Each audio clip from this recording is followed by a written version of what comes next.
Hey guys, so welcome back to part 3 of my Bleach Unsolved Mysteries. Now, this time we're going to talk about Core 4 and the small updates that we're getting from it. For one, the Core 4 title is going to be called The Calamity. Now, this could mean so many different things, but for one, we know that this is going to cover the remaining of the manga reconnection to the manga and the different ways that they're going to rearrange the manga. Now, there was a lot of things that we saw from Core 3 that they moved around. For an example, the Basby and Hoshwell fight was considered the last fight to the end, and then they rearranged it backwards to see the setup of the fight between Asuka Naklavar and Lodorichi Shihoen and her brother. We also saw Hoshwell has confronted Uryu. So Hoshwell and Uryu, they might expand the fight. So we might get I wish they could make it 2-episode fight and they could actually give us a fight between Hoshwell and Uryu properly. Especially now that they already reveal Hoshwell has the Almighty when Yhwach is asleep, but I would love to see when Hoshwell is using his own abilities, and he has a Volt standing. They made Uryu has a Volt standish in the anime, which now they confirm that is part canon. So all of the Schutzstaffel, the only remaining Schutzstaffel that we know right now is Gerard Valkyrie and Asuka Naklavar. Pernita and the leader Liliboro has been defeated, and then you also have Uryu, which now turns to the good side. So now technically we have Gerard, Asken, and Hoshwalt. So these top 3 are probably the strongest ones remaining, which is shocking if you think about it. And like I said, Asken plays stupid, but I think that he's low-key the strongest member out of the 4 groups of the Royal Guard. He's probably the most trickier characters to deal with. I think the way that they're gonna rearrange it, I think Asuka Naklavar is gonna probably be the last person standing. Gerard will be the next person up to be defeated, and then I think the Calamity has more focusing on Ichigo's blade, so I think they're gonna finally reveal his Bankai, which we, believe it or not, which is shocking, we never got the full introduction to Ichigo's Bankai because his Quincy powers, that was a manifestation of Yhwach, was portraying to be Tensai Zangetsu.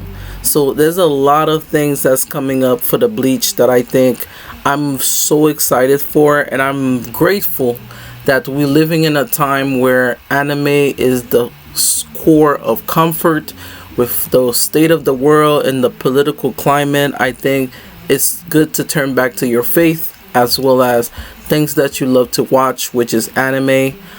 So I'm very grateful.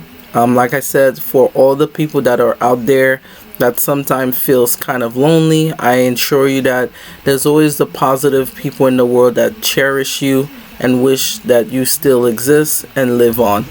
Also, I like to mention I'm planning to do a more dives backstory on Squad Zero themselves and what connection that they have towards Hell. Now, we know each captain or each squad member has designed or created something in history, but I feel as if Ichibei has the ability to resurrect people based on the ability of name. It seems like Ichibei and the Soul King are probably the only 2 entities that could actually delve in, even if... And this is another creepy thing too. I have a theory that the more bodies that they kill of the Soul King kind of goes back or goes to hell. So Pernita died from Mayuri's hand by absorbing Nemu. Now she's in hell, or Pernita's in hell. Liliboro got defeated and transformed to little pieces of like birds and got defeated. And now looking flash forwarding to the future, We know that Yuhabak is going to be defeated, and all the question that's going to be residing is who is going to be the new keep holder of the Soul King. Now we know that Ukitake is still holding the 3 worlds still, and I love what they did with the manga, that his sacrifice is much bigger than anything that his life was depend on. And it goes to show how strong his spiritual pressure is amongst all the captains in history, that he has a part of Mimi Hage, as well as he's one of the older captains as well.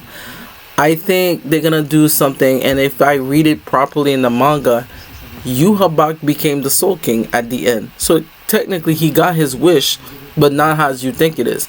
But in a weird way, there's a double-edged sword. Ichibei kind of knew that Yuhabak was going to absorb his father. So technically, the Soul King part is inside of Yuhabak, thus still making him the placeholder of the 3 worlds. So the other limbs of the Soul King are in hell. So the only remaining remnants is the Gerard Valkyrie, which we got introduction that he is the heart of the Soul King. So I think that when he dies, we might get a backstory on each and every one of the Schutzstaffel, indicating how they were, where did Yuhabak found them at that time. And like we already got a bit backstory on Jugram, so I would love for them to expand that. How did Yuhabak find each of the other Schutzstaffel, and how did they grow from that? That would be very interesting that they do something like that, because Askin is probably the smartest person out of the group.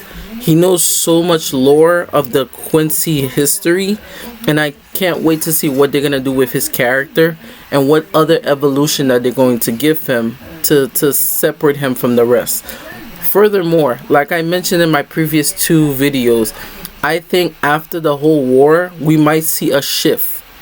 If Yuhabak becomes a Soul King, Uryu will become the new Quincy King, and that Uryu is going to establish himself as a force in the Bleach verse. That he's going to be like considered like the good king. Like he's going to find a way to like not forgive the Shimigamis for erasing his entire people, but he's going to understand the reason why, and he's going to find a way to create a better generation of Quincy's that works along with the Shimigamis. And I think the symbol of the Quincy's is also going to change, because it's been very heavenly focused. And like I said, let me know what you guys think. Or do you guys also want a part 5, which I am planning to see if I can do that. But like I said, the more you guys subscribe to the channel, the more I can make videos like these. So please subscribe as we hit to 1K, and I'll see you guys hopefully for part 5. Alright, later guys, peace, love.